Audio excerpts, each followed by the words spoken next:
So let's start our session. So sabi dyan is, sa kanila, no, tinanong natin yung do you want to be a leader and why do you want to be a leader? So bakit ba importanteng naiintindihan natin tong mga bagay na to? Kung gusto nyo ba talagang maging leader and bakit ninyo gusto maging leader?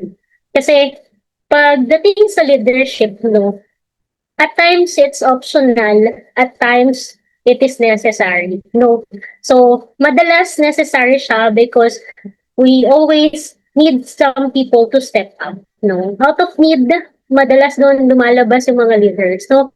So, I'm not sure bakit kayo nandito. Kayo lang din yung intindi, no? I know you have shared some things doon sa sa session natin, sa breakout session natin kanina. Pero deep inside your heart, kayo lang talaga yung nakakaalam, no, kung why you are here. Is it number one, baka sinabi ng immediate ninyo? Number two, gusto nyo talaga at saka interesado kayo. And I know some of you is looking forward to this program matagal na, no? Nung simula pa na first time tayo nagpa-register. And thank you so much for being consistent and continuing the journey. And some, baka ni-require kasi ako nung no? Baka kasi requirement ng promotion or something, no? So, kayo yung nakakaalam kung para saan and kung bakit kayo nandito. So, but the purpose kung bakit natin gustong malaman yan is, yan. So, dyan, your intention creates your direction and your direction can only be realized by your action. So, your intention is related to your purpose. So, bakit ba kayo nandito? And bakit kailangan yung malaman? Kasi dapat alam niyo based on sa intention ninyo, ano yung mapupuntahan ninyo or karatingan nyo. So, lagi nating nadidinig no, yung sinasabi nila na begin with the end in mind. No? So, dapat pagpunta ninyo dito, at some point, no, kahit hindi naman sobrang layo. No? Kasi like some of you, hindi nyo pa, kasi siguro hindi nyo pa din na-identify yung purpose nyo na mas malalim, no? Other than sa working, and sumeldo tayo, no? But at some point, dapat deep inside your heart, sinesearch nyo na, no, ano ba yung intention ko?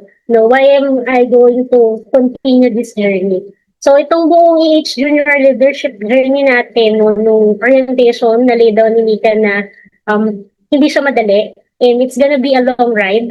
No, so umpisa pa lang, importanteng maset na yung heart nyo, ano ba yung gagawin ko dito? Para saan ba nandito ko? So that you know how you can proceed. No, and pag alam niyo na kung paano kayo magpo-proceed, alam niyo na din kung ano yung action na gagawin niyo. So there may be times na it's gonna be challenging, especially kapag may client requirements, may demands pa yung special projects nyo na iba, na mag-think other ways na kayo na a-attend pa ba ako, magsasubmit pa ba ako ng requirements, makikipag-collaborate pa ba ako, parang ang dami namang gagawin, no?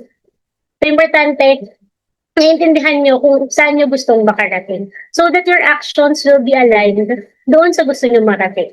So sabi dyan, how you act is influenced by your why. So kapag hindi ninyo naiintindihan in the first place, kung bakit ba kayo nandito, ang kasunod yan is magdududa na kayo dun sa ano yung ginagawa ninyo. Magdududa na kayo sa bakit, nasa ang lugar ba kayo. And to the point na magdududa ka na sa sarili mo. No? Kasi if for example, nandito ka lang kasi naaya ka lang, no, or wala ka lang choice, no. In the process is pagdududahan mo na tama ba yung ginagawa? Tama ba na nagpa-participate pa ako? Tama ba na nagsasubmit pa ako? Tama ba overall yung sinasabi ko, no? Next is, magdududa ka, talaga bang dapat nandito ko sa program na to? Baka naman dapat hindi. No? Baka dapat masatisfy na lang ako na as nag-operations naman ako, nag-clienty ako, ginagalingan ko naman sa client, baka okay na yun. No? And next is, kung sino ka, no? Baka magkaroon ka na din identity crisis, no? So kung nag-start ka na, gusto kong maging leader, no? Pero in the process, hindi mo pala naiintindihan bakit mo gustong maging leader. Baka eventually, ang mapunta ka na dun sa part na, parang okay na yata ako na follower na lang ako. Or wag na lang kaya ako maging leader. Maging ano na lang ako, no? Associate, no? Sometimes, no, kahit nandun ka na sa higher level, pag medyo na-challenge ka, minsan naisip mo, ma'am, balik na lang kaya ako sa pagiging staff. Parang nakakapagod maging leader. So, kapag hindi mo ma-find out eventually yung deeper why mo, but mag-start ka na mag-doubt sa lahat ng bagay. Okay? So it's important that we settle ano ba yung why natin. So until you are fully convinced of your why, it will always be easy for you to quit. So since hindi mo alam kung ano ba yung purpose mo, bakit ka ba nandito, sabi ko nga kanina, no, by the time na mapagod ka, by the time na ma-confuse ka, by the time na ma-challenge ka, or magsabay-sabay yung mga bagay-bagay, madaling sabihin sa'yo na, ay, hindi ko na lang pala itutuloy. Ay, ayoko na palang maging leader.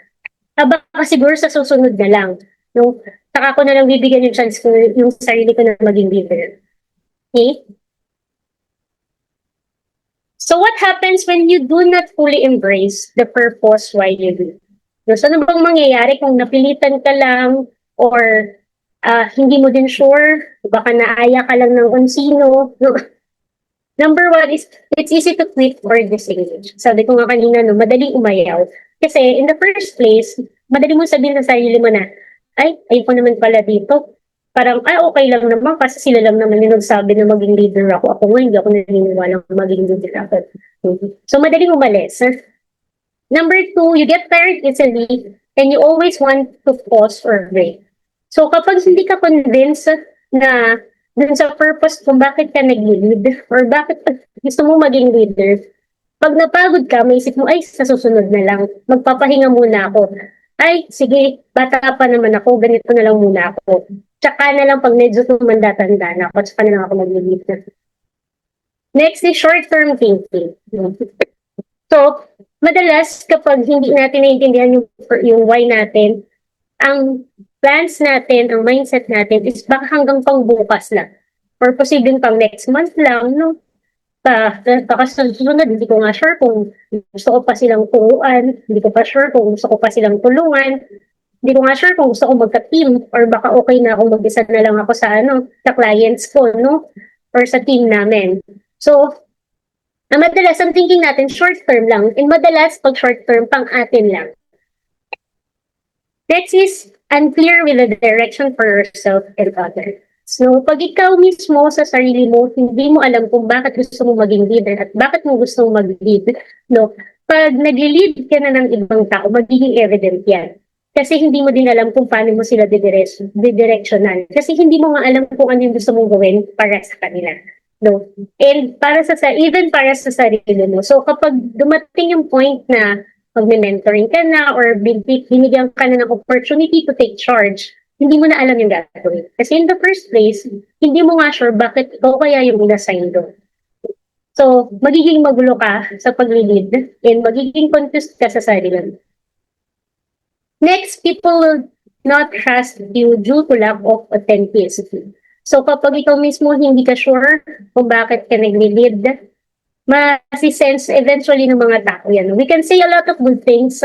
We can tell people na we're concerned about them or gusto natin silang tulungan or gusto mas natin silang i-guide, no?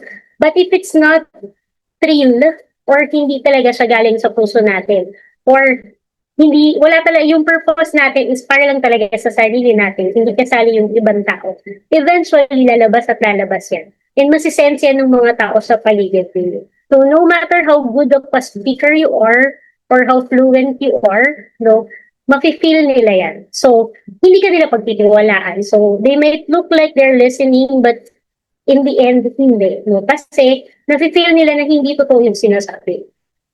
So, kanina, no, when we wrote yung mga purpose and why we want to lead, no, sabi ko nga, tayo lang yung nakakaalam sa sarili natin as to the sincerity.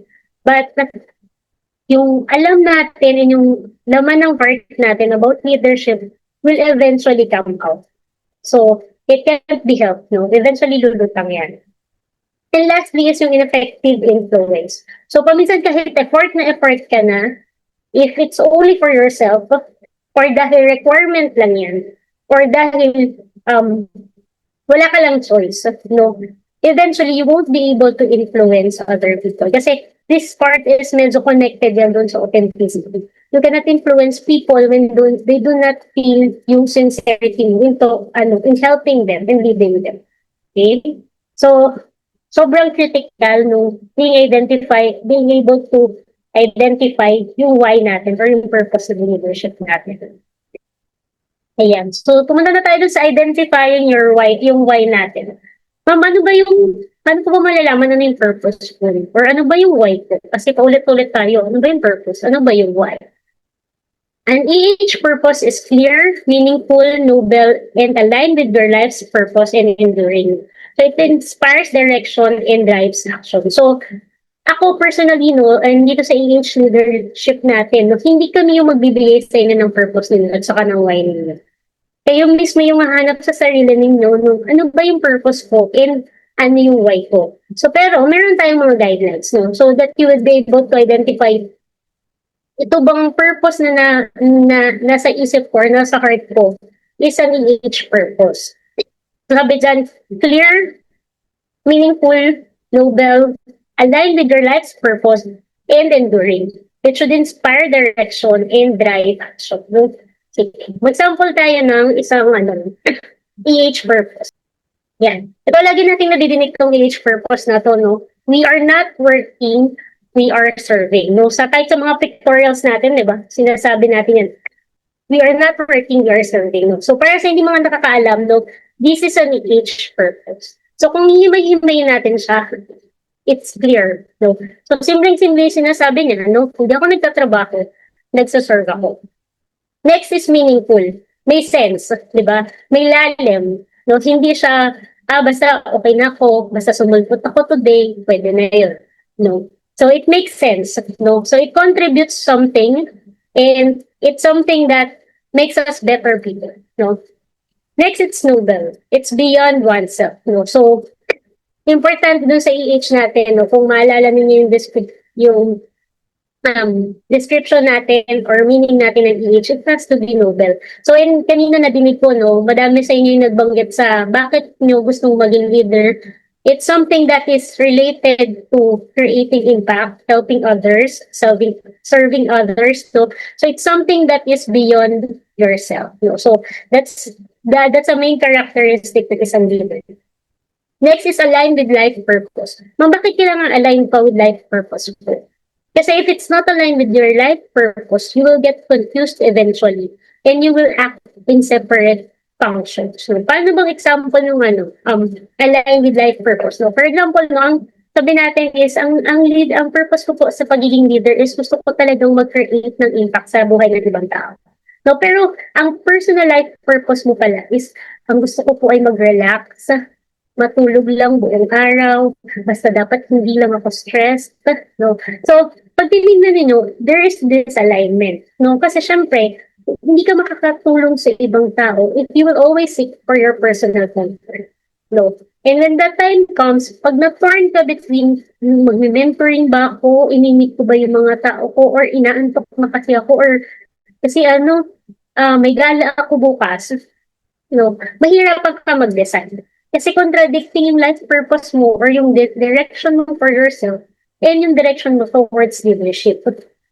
Okay? And there are times na leader tayo sa iba't ibang areas. Paminsan, leader tayo sa family, leader tayo sa office, leader tayo sa friends, no?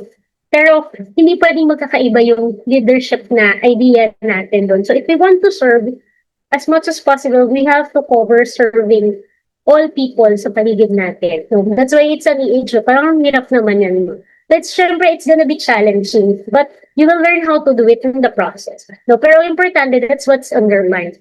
Kasi ang mahirap is kapag sa umpisa pa lang, sinet mo na sa heart mo na, gusto ko mag-serve, pero gusto ko din pahinga.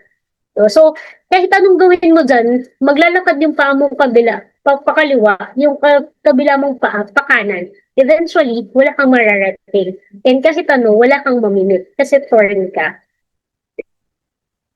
Next is enduring. So, ibig sabihin, yung mamomotivate ka na i-continue. Hindi ka mawawalan ng desire na ipagpatuloy. So, for example, we're not working, we're serving. Paano magiging enduring yung serving instead of working? Kasi yung working, by the time na mapagod ka, ay okay lang, wala akong susweldohin.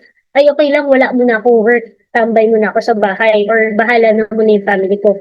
But when you are serving, every moment na palagay mo kailangan mo tumulong sa ibang tao, or every chance that you get to influence, to create an impact or make a difference into someone's life, you will take it. So kapag dating sa serving, parang it's hindi siya optional, no, in comparison with work. Next is inspires direction. Sabi ko nga, no, kapag you know the purpose, and then enduring yung purpose mo, alam mo kung saan ka pupunta. So, kasi sabi ko nga kanina, no, alam mo yung end. So, for example, ang sinasabi natin is we want to serve. No, we're not working, we are serving. Alam mo kung paano ka mag-act, no, as someone who serves. No, unlike kapag working, kapag nasa utak mo lang, you just do what you're paid for, diba? So, yung direction mo is whatever is listed down sa job description mo, whatever is being commanded by your boss, yun lang yung direction mo. Pero kapag you're serving, even walang magsasabi sa'yo, you know ano yung kailangan mong gawin. Kaya nga dun sa EH natin is we do not wait for people to tell us what to do. When you know something is needed to be done, ginagawa mo. Kasi alam, may compass ka, may direction ka. Kasi you know you want to serve, you know you want to help. So kahit walang magsasabi sa'yo, gagawin mo siya. Next is drives action. No? So, of course, hindi ma-achieve yung objective, and serving is an action word, no? So, it requires you to move. So, things won't happen kapag hindi mo ginawa. Basically, walang taong nagsaserve na nakaupo lang at saka nakatitig habang nagkakagulo yung mga tao. No? Or walang nagsaserve na habang lahat ay naghihirap, natutulog ka. So, it drives action. It tells you to do something. Ayan. So, the purpose of leadership is not for you, no? So, it's something that we have to be clear, no? Importante na nauunawaan natin na yung pagiging leader is hindi para sa'yo. So, hindi ka magiging leader kasi para ma-promote ka. Hindi ka magiging leader para galangin ka ng mga tao. Hindi ka magiging leader para ikaw yung masusunod lagi, no? So, its value is not determined by how you feel, but by the impact you create in others. So unless and until such time na meron ka nang na-create na impact sa ibang tao that contributes to their growth, mas nakatulong ka sa kanila, even in a very simple way, no? Hindi naman kailangan lagi extravagant or hindi kailangan laging pang major announcement, yung impact na na-create mo. Yung nga lang ma-encourage mo yung kasama mo na pumasok on time kinabukasan, or still to show up kahit pagod na siya dun sa trabaho. It's something already na noteworthy. No? Means you have already created an impact dun sa tao nun. Or just to make someone's day a lot better kahit stressed siya, it's already an impact that you have created. No? So basically, it's not for you, but it's for others.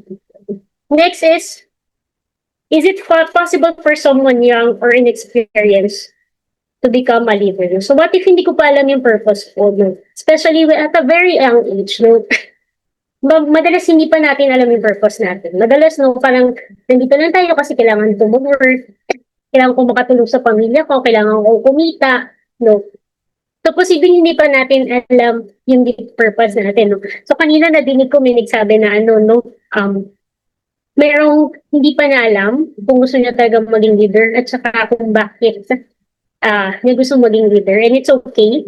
Kasi it's possible. No? And that's the very reason why I totally agree na bakit tayo nanditong lahat. Sabi ko nga kanina, no, hindi yung EH Junior Leadership o magbibigay ng purpose ninyo. No, but it will just help you find your purpose, no, in leadership and your personal purpose. So, okay lang ba na young, inexperienced? Definitely. No. So wala sa age ang leadership, wala sa dami ng experience yung leadership. But paano yun? Paano mangyayari po yun? And ito nadinig ko dun sa madami ng mga answers kanina. This is the Bible verse I shared nung orientation. Sabi dyan, do not let anyone look down on you because you are young, but set an example for the believers in speech, in conduct, in love, in faith, and in purity. No? So just being an example. So ibig sabihin being an example, leading yourself. No? Ikaw pa lang sa sarili mo, nalilid mo na yung sarili mo. And then nakikita ng mga tao on how you lead yourself. you're starting to lead others na. So, ano ba yung mga example niyan? For example, yung pagpasok ng maaga. No? Pag nakikita ka na consistently pumapasok ka ng maaga kahit puyat ka lagi, or kahit pagod ka, or kahit parang, ay, at naman sila pumapasok ng late. Or ikaw kaya pumapasok ka pa din ng maaga. You're setting an example for others. Or kapag nagkikare ka sa ibang tao, sa mga ka-teammates mo, you voluntarily help kahit hindi kayo na-ask. No? It's setting an example, and madalas it creates yung ripple effect ba, na paminsan kapag nakita nila, ay tumutulong ka, yung iba nahihiya na din sila na, ay tutulong na din ako. Or paminsan yung mag-volunteer ka lang to clean up the area, no, habang lahat ng tao nagkakagulo, tapos walang gustong maglinis, kasi nga lahat pagod or busy sa ginagawa, no. Sometimes it sets an example sa ibang tao, and then sometimes we even influence them na tumulong din sa. Okay, so hindi kailangan laging extravagant. And leadership doesn't always start na, ay dapat madami akong kwento. Kailangan madami na agad akong pinagdaanan. No? Our leadership can start from ourselves, and then eventually creating yung influence sa ibang tao by being an example. So that they will see yung kahit hindi pa natin sinasabi, they're already following our example. Ayan. Even yung the way we speak, when you're very professional and polite, despite ng mga challenges, kahit gigil na dun sa kliyente, or gigil na ka na sa boss mo, or gigil na ka na dun sa katabi mo na feeling mo inconsiderate sa'yo, no? But you're still able to maintain yung professional tone, and you're still polite, no? It's already setting an example, and that is already moving. Next. Yan. So kanina sabi ko, leadership is not about you. But it is important that you know yourself well. So sabi ko kanina, the leadership is not about you because it's not for your own benefit. But you will not be able to lead others unless you know yourself well. Kasi sa'yo magsisimula yan. So sabi ko nga, you have to be able to lead yourself first so that you can lead others. No, kasi basically kung ano yung ginagawa mo sa sarili mo, yun din naman yung susundan nila. Hindi pwedeng iba yung sinasabi mo, hindi iba din yung ginagawa mo sa sarili mo. No? So that's why, ito, nadinig ko din kanina, na importanteng kilala mo yung sarili mo. And paano pag di ko po kilala yung sarili ko, kaya nga lost ako kaya nga hindi ko mahanap yung purpose ko. Hindi ko nga sure bakit ako dito pa nagtatrabaho or saan ba ako dapat, no? So, kaya tayo may ganitong klase ng programa is that so that you get to be mentored and be guided, no? So, sa mga next sessions natin, pag-uusapan natin yung bakit kayo nandito, saan ba kayo dapat nandoon, ano ba yung gagawin ko dito, and then sa part 2 natin is something that teaches us and guides us on how to lead ourselves dun sa iba't ibang 5 kinds of love. So, that's very interesting. Because this matters or yung mga things na pinaproblema natin. Kaya nahihirapan tayong i-lead yung sarili natin. And nahihirapan tayo i-lead yung ibang tao. Kasi tayo mismo hindi natin ma-conquer or ma-take care yung mga ganong areas ng buhay na. So pag-uusapan natin yan on the next sessions natin dito sa PH Junior Leadership. So, di ba? Medyo mabilis lang, no? Sabi ko nga sa inyo, we will talk less and will allow you to explore your leadership abilities, capabilities, purpose, and yourself, in this EH Junior Leadership Program. So, hindi kami magsasabi on what you're going to do, pero kayo mismo yung magpa-find out doon sa sarili mo. Ayan. So, yung assignment natin after this session, pag tinignan nyo yung number 1 and number 2, same lang doon sa question natin during the start. Ba't siya magkapareho, It's something na learning from others, So for those na hindi pa nila na-find out ano ba yung purpose nila as a leader, you can refer dun sa mga na-share ng ibang tao. It's important that we know how to listen to other people because we can learn a lot from them. And from there, pwede nating i-filter, ano ba yung mga palagay ko, na parang gusto ko din maging ganong klaseng leader. Or, parang magandang na purpose ng leadership. Hindi naman yung sa kinukopya mo sa sila, but it's being inspired by other people. Kasi eventually, sabi nga dun sa kanina, lalabas yung if it's authentic or not. If you are being sincere kung gusto nyo talaga maging leader at saka hindi, And ano ba yung reason kung bakit, no? Of course, hindi naman kayo i-judge kasi it could be a long process, no? Finding your purpose can be a continuous process. So, hindi naman yan agad sa pagkatapos ng araw na po, alam ko na. No, but it's part of the process. But you should start by being honest sa sarili ninyo and seeking yung sarili ninyo. Ano ba talagang gusto kong gawin? Ano bang gusto kong mangyari? Ano ko ba ang kaya kong at willing akong ibigay? So, yan yung for number 1 and number 2. Number 3 is what struggles are you facing right now that challenges you or makes you doubt your why? So, especially, yung nag-start pa lang kayo dun sa leadership na journey, no? For sure, may mga challenges kung bakit naisip nyo pa na, gusto ko bang maging leader? Yes, for now. Pero paano pag naging ganito na? Gusto ko pa bang maging leader? Or for example, hindi mo pa sure, no, kung bakit gusto ko maging leader. No. So bakit hindi ka sure? Lost ka ba? Wala ka lang level of awareness. Ano ba ibig sabihin ng pagiging leader? Ano po ba yung pwede kong expect? So itong questions natin sa 1, 2, and 3, importante, number 1 is that you be honest with yourself. Number 2 is that you really seek the answers dun sa sarili ninyo. Huwag niyong kopyahin sa iba, huwag niyong itanong sa iba, kasi baka iba yung kanila. No? So, sabi ko nga kanina, it's important that you know yourself well. So, we'll be giving you time, it's an assignment, no, to seek your heart, to seek yourself na, ano ba yung sagot dun sa 1, 2, and 3, no? And then, please email it to, sa employee engagement, yung nag-email sa inyo ng about sa sessions natin and sa EH pool.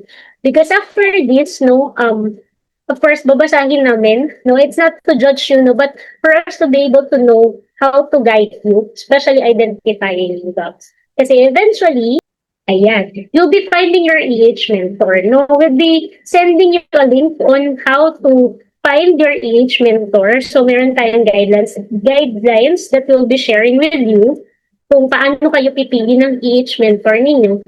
And sino-sino yung mga pagpipilian ninyo EH mentor. No? So, basically, the choices for EH mentors are yung mga EH leaders who have passed yung EH leadership na batch 1. So, because since napasa na nila yung kanilang sariling EH leadership journey na part 1, they will be able to guide you dito sa sariling yung journey. No? So, in just a caveat, no, hindi nyo pwedeng maging EH mentor yung leader ninyo.